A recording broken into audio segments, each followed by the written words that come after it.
Hey everybody, welcome into Sports Live in the 215. Today we're gonna break down this the Eagles' dominant win against the Cowboys in Dallas. So with that being said, let's get into it. Um, this team was essentially dominant right from the word go. I know that they had the first drive, and then it had a couple turnovers. But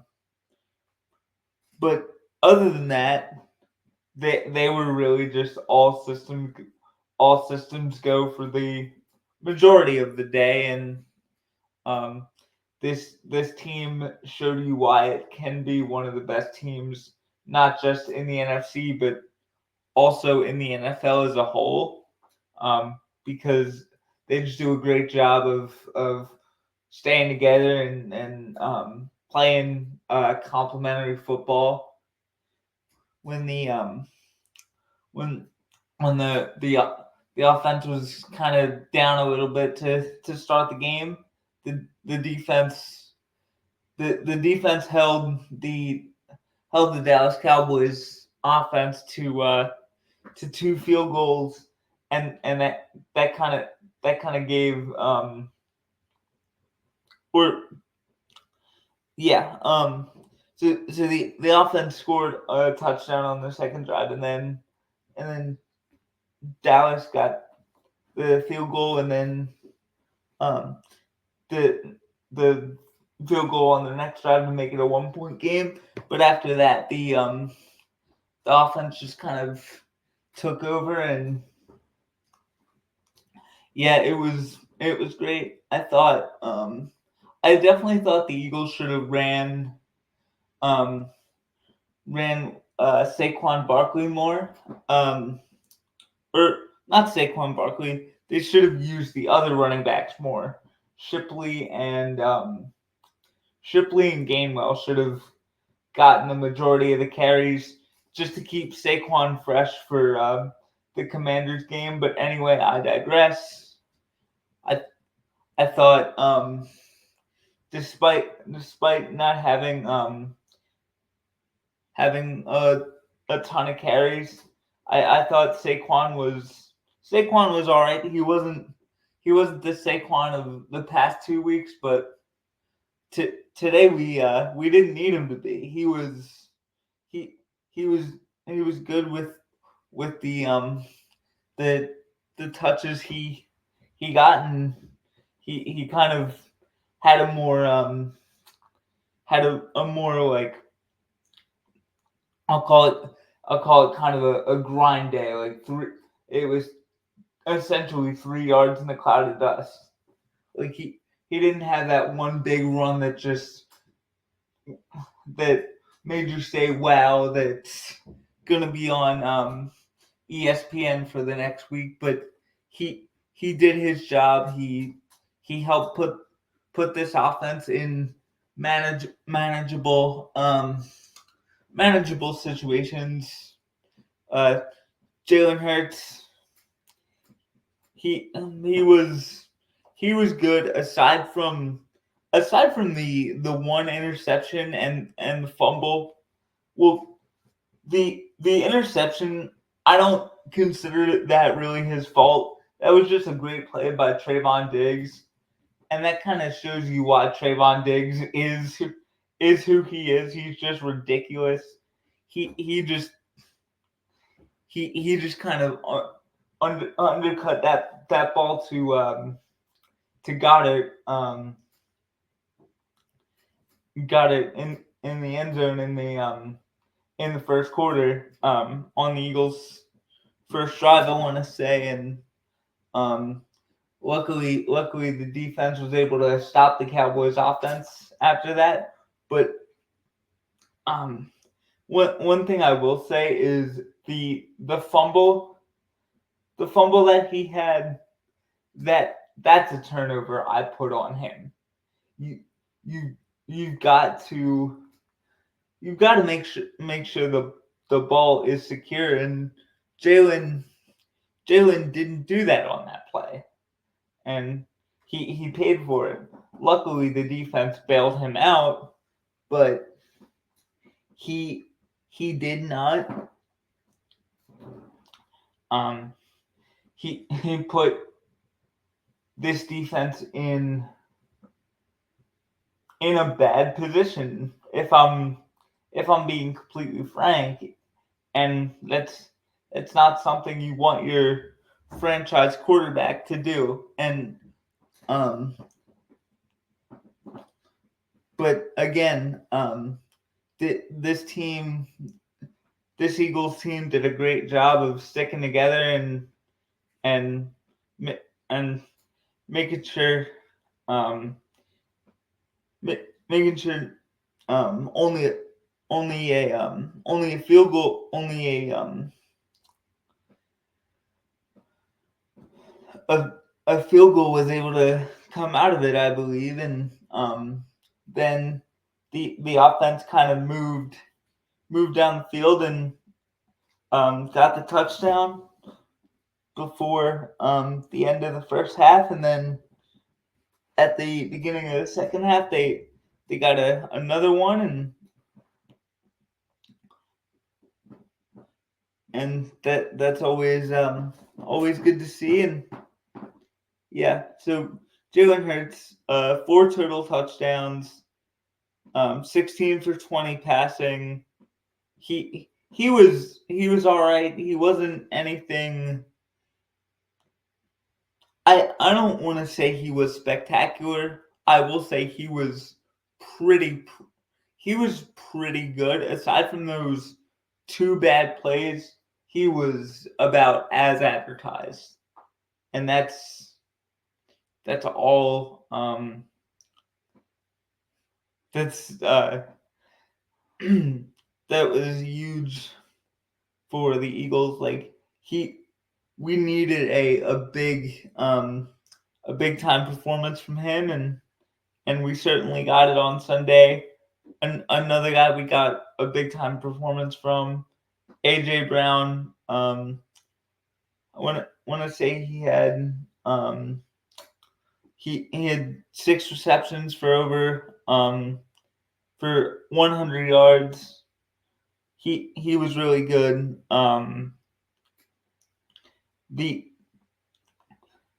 he had, it was one of those days where it was kind of a quiet 100 yards for AJ Brown, but I think that's because like the other areas of the game, the Eagles just dominated. Um, they won the turnover battle 5-2. So anytime you can double up in the takeaway giveaway battle, you're usually gonna win that football game. And credit to the Eagles, they were able to. The the defense was absolutely tremendous. I know you're playing a shell of what the Cowboys offense thought they would be, but that those are still NFL players over there, and you can't you can't take credit from them. And like, those guys are being paid too. I know they're backups and all that stuff, but they're being paid too. So I think it's a real credit to the Eagles, and that they were able to go out and dominate the way that they did. Like one thing one thing I really do not understand is how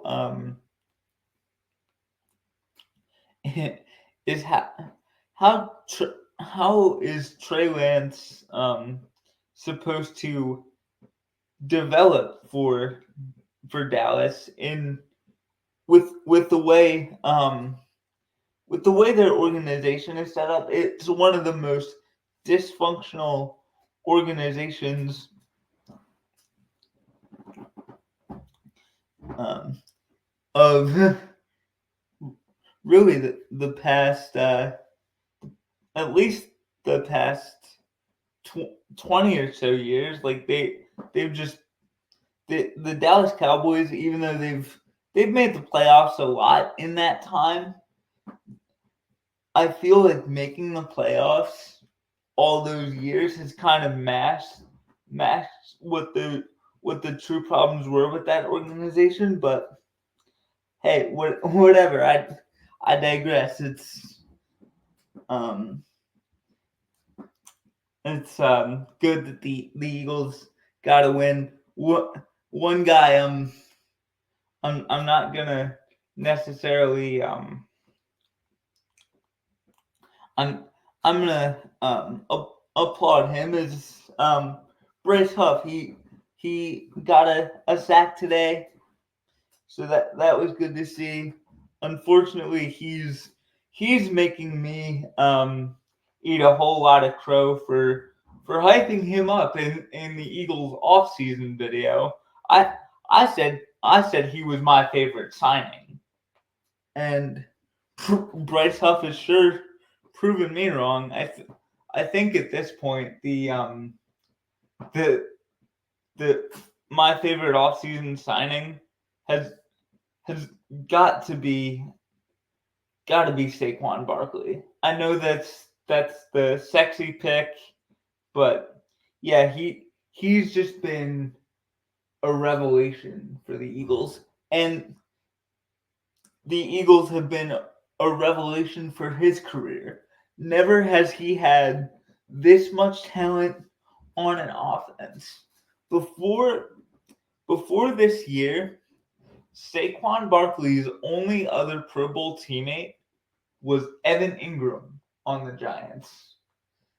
And I believe that was all the way back in Saquon's second year, 2019, when Evan Ingram was a Pro Bowler.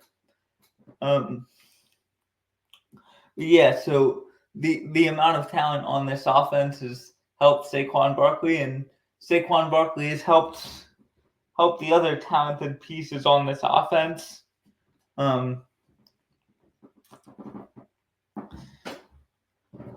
So that's always very good to see. And another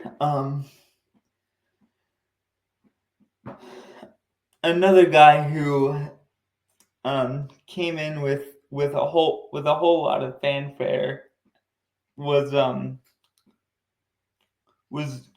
Cooper DeJean. I thought yesterday he had a big game. He had a big punt return, the fumble recovery in the end zone. After I believe BG was the one that forced it, so that was big for the kid to kind of keep points off the board, and it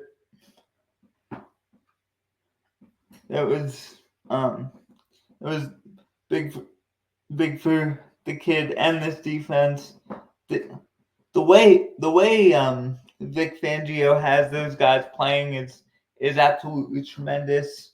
Really, both coordinators have their units kind of firing on all cylinders, even when it does look clunky. Like they can like figure something out, and that was something that was not happening earlier in the season. But I think that's partially due to the fact that well, you're getting two new coordinators, and it takes time for like the new pieces to kind of mesh with the coordinators, and the coordinators to kind of figure it out. And because a lot of teams don't play their starters in the preseason, a lot of teams, and we found this out from Saquon Barkley, the Eagles included, look at September as kind of their preseason. which fans can feel the way they want to about that. I I personally think aside from rookies, no starters should play in the preseason. It because if you're a veteran player and you're playing in the preseason, what could you possibly have to gain? I mean, the obviously, let me answer my own question here. Obviously, the timing with your quarterbacks and kind of getting that live game speed action, but I just feel the risk of injury. The risk of injury is far too much, but that's just my opinion. Others are entitled to feel how they do, but yeah, the Eagles look at September as their preseason and going. We're in the month of November, and this team is just absolutely firing. After their 2-2 start, they've reeled off 5 straight wins, and hope I hope and I I think they can kind of keep it rolling against the Commanders. Um, there's a couple or actually one stat in particular that I wanted to mention. This is courtesy of Ruben Frank of NBC Sports Philadelphia. This year was the first time since 1949. That's the first time in 75 years that the Eagles have won, I believe, back-to-back road games by 20 or more points. Or it might be either back-to-back or 3+ road games. I forget which. It's been a long day. I apologize. Yeah, so that just goes to show you this team is not intimidated by a hostile environment, and that's very good to see. And a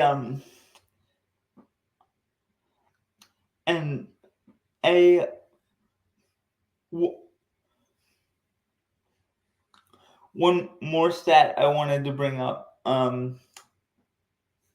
Jalen Hurts, I believe, is second among or third among quarterbacks. My fault, in rushing touchdowns in NFL history. With I want to say, let me check. Let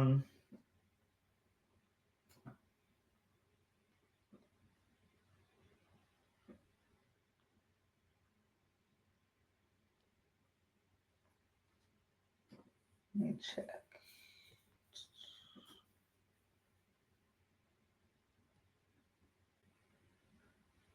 Jalen Hurts has 49 rushing touchdowns. He's third, and I want to say Josh Allen is second among quarterbacks in rushing touchdowns, I believe, with 52. So that just shows the prolific runner that Jalen Hurts is, and he's also turned himself into a very dangerous passer in a similar vein. Obviously, different styles of players, but I believe he's in a similar vein to how Donovan McNabb was from 99 to maybe 2006. Like he could kind of dance around and beat you with his legs, but but also beat you with his arm. And I feel like McNabb maybe got more credit than Jalen Hurts does for his arm strength and his accuracy, but Jalen definitely deserves a ton of credit for how much work he puts in. Jalen Hurts, Bryson Stott, and Tyrese Maxey all belong in the same sentence. They're just young guys who've gotten better each and every season, and they all three have tireless work ethics. So that's a credit to those guys, and the results show on the field. I know Bryson Stott didn't have the greatest year this year, but I do believe he'll be back in 2025, but that's a story for a Phillies episode. Anyway, Jalen Hurts just continues to impress, and when he does make mistakes, he continues to bounce back, and the players are rallying around Jalen and Nick Sirianni as well. And one tiny gripe I had with Eagles fans is how come when things go well we give credit to Kellen Moore, but when things go poorly we blame Nick Sirianni. Either it goes all the way one way or all the way the other. You can't have it both ways. But I just think Nick Sirianni does a lot of stuff that we as fans watching the game don't see. Like he's probably in constant communication with the coordinators and with the position coaches, or if the defense is out, he's probably talking a lot to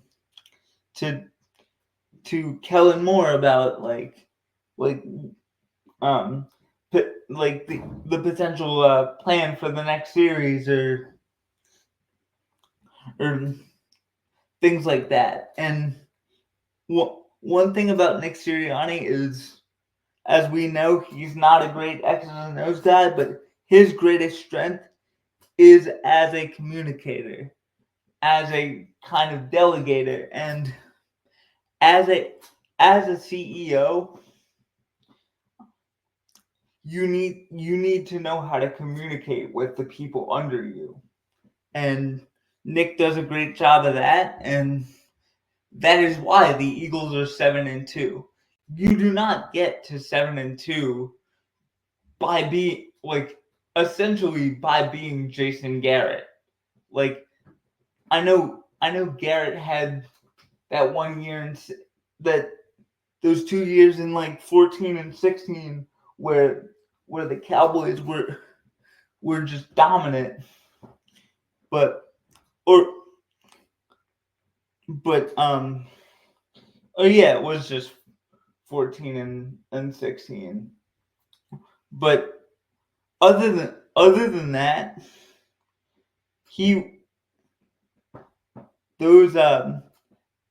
those Dallas Cowboy teams really didn't go anywhere. Didn't get to the playoffs and even have a shot to go to the Super Bowl. But Nick always has had his players competing, and I think it's because he was a former player. Granted, it was at the college level, but still, he played the game, and he knows what what football players go through on a week to week basis, even though obviously it's on a lesser scale. But anyway, I thought it was a great win for the Eagles, and with that being said, bring on the Commanders. And with that being said, go Birds.